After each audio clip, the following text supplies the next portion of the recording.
Now, if you live in Pennsylvania, you probably don't know about this, although maybe you heard about it around the edges. But the legislature has passed a law which allows your employer, if they meet certain conditions, they have to employ more than 250 people. In other words, it has to be a big corporation.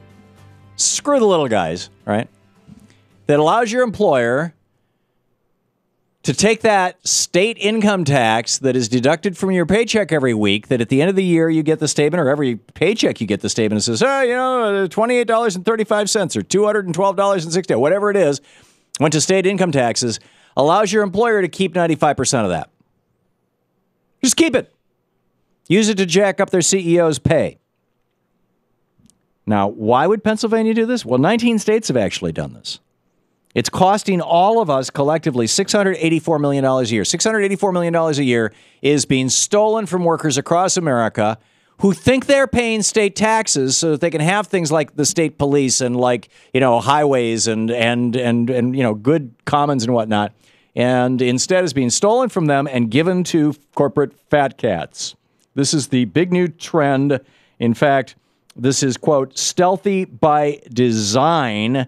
As David K. Johnston writes in his new book, Fine Print, How Big Companies Use Plain English to Rob You Blind. It also allows your employer to confiscate your tax withholdings and donate them to pro-Romney super PACs, and to even require you to show up for all-day training sessions. One employer in the United States with 40,000 employees is doing one now called Civics 101. It's a program that was written by a foundation funded by the Koch brothers that teaches people about civics. Right. Using your state tax withholding. Here to defend this practice is Peter Ferrara, senior fellow with the Carlson Center for Public Policy, the CCPP.org. Peter, this seems insane to me. Well, I'm not here to defend it. I don't know why you would say that. I don't even understand what they're doing. But obviously, the money that's taken from workers' paychecks is still credited to the state as their payments. Whether the state decides to let the companies keep it, I don't know why they would do that. Well, they would do that because the states... reason, but I haven't heard what the reason is. The reason is very simple. The corporations are going to the states and they're saying, if you don't do this for us, we're going to move to another state that will. Oh, I understand. Well, that's a terrible policy. That's a terrible policy. It's a terribly stupid policy. Wow. It's a terribly stupid policy. Peter, I think I've stepped into an alternative universe. You and I are agreeing? Yes, and I'll tell you why it's a stupid policy. All these advantages they do where they cut deals with companies. You stay here and we'll give you a break on your taxes. Right. That's crony capitalism. That's special interest favoritism. I agree. And it doesn't promote economic growth. I agree. It distributes companies from one place to another, creates a bidding war through companies from one place to another. So why don't you tell your Republican colleagues to stop pushing this kind of legislation? Because this is, in virtually every single case, this is coming out of Republican legislatures. Well, I think that's exactly what you got out of Illinois. This is really not Republican Party policy because it's anti-market, because it's a form of central government planning, because it favors particular companies over others. Oh, no, the argument is that it's free market competition. It's states competing with each other for business. Let me explain my position. But it doesn't help. That's not the way you promote economic growth. What you want to do is have general incentives open to everybody, the same policy open to everybody. And then this is the most efficient and effective program. That have the same incentives and policies open to everybody, and let the markets and the competition decide who succeeds and who fails. Not have the government say, well, I'll cut a special deal with you if you stay here, or I'll cut a special deal with you if you move your company there. That doesn't promote economic growth. That just creates a bidding war for particular companies, and it is very wasteful and counterproductive. So right, and it's costing the taxpayers of this country hundreds of millions, billions, tens of billions of dollars a year. And Bernie Sanders proposed some years ago that any state that allows this sort of thing to happen within their state boundaries should lose their federal highway dollars. Can you think of a better way to stop this from happening? I'd be all in favor of that. Because this is very bad policy. It's very anti-market policy. Free market policy is you have the same incentives for everybody, and then you let the consumers decide which companies succeed and which fails. You let the market decide. You let competition decide. You don't cut special deals with particular people.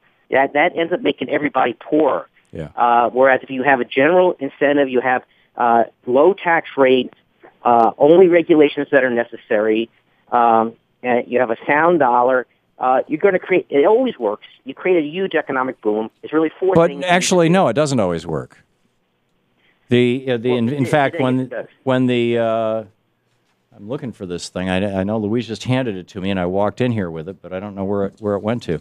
Or maybe she didn't hand it to me. If she didn't, tell her to bring it to me. Well, but the office of the Congressional Budget Office did this evaluation. I believe it was the CBO did this evaluation of whether lowering taxes stimulates economic activity. Found that it doesn't. And, in fact, the times when our country has had the greatest economic activity are the times when we've had the highest taxes. And the Republicans said, you've got to pull that. It's got pulled. And now you've got, senators, Democratic senators saying, wait a minute, good science was pulled because of Republican pressure. There is no evidence that lower taxes increase economic activity. What you just said, there's not a single economic theory or economist who advocate who believes in that view. Even under Keynesian economics, reducing taxes promotes economic growth. Only if it's taxes let me just finish for average working people. Let me finish this point. The key is you have to cut tax rates. That's the only tax cut that works. It has to be rates. But even under Keynesian economics, tax cuts are expansionary. Even Karl Marx never said that higher tax rates promote economic growth. So there's no economist who ever said higher tax rates promote economic growth. Well, actually, I strongly disagree. There are a number of them, and I'd start with David K. Johnson, who's won the Pulitzer Prize. David K. Johnson is a journalist. Ask yourself a really simple question, Peter. Back in the 50s, 60s, 70s, and early 80s, when we had the strongest economic growth in the history of the United States and arguably in the history of the world, although China is eclipsing that rapidly now with state-run capitalism. But during that period of time, the top tax rate on millionaires and billionaires was 91% during most of it, 74% during the last decade or so of it. And corporations were paying 34% of the total federal load. They're now paying 9%, and the top tax rate on millionaires and billionaires now in the United States is 15%, is what Romney pays. We've been screwed. The economy's gone to hell. The average worker over the last 30 years of Reaganomics has seen their wages go down. And I would say that if we repealed the Reagan tax cuts and went back to that 74% top tax rate on millionaires and billionaires, you would see economic activity increase because there'd be less of this insane gambling with all this hot money. That can work if you do one thing along with that economic policy.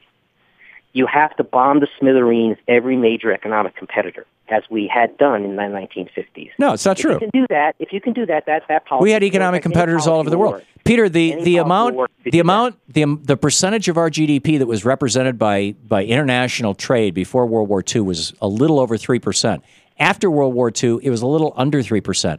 World War II, our ability to sell things to the rest of the world did not, that is not how we made our money. We made our money selling things to ourselves. And the reason we were selling things to ourselves is because under the policies of Franklin Roosevelt, Harry Truman, and Dwight Eisenhower, people had good union jobs, wages went up, a middle class emerged. That middle class wanted goods and services, and so entrepreneurs stepped forward and said, we'll make these things for you. We were selling things to ourselves because all our major competitors were bombed to smithereens, so there's nobody else to sell. We were selling things to ourselves before World War II too. And we were not. We were importing.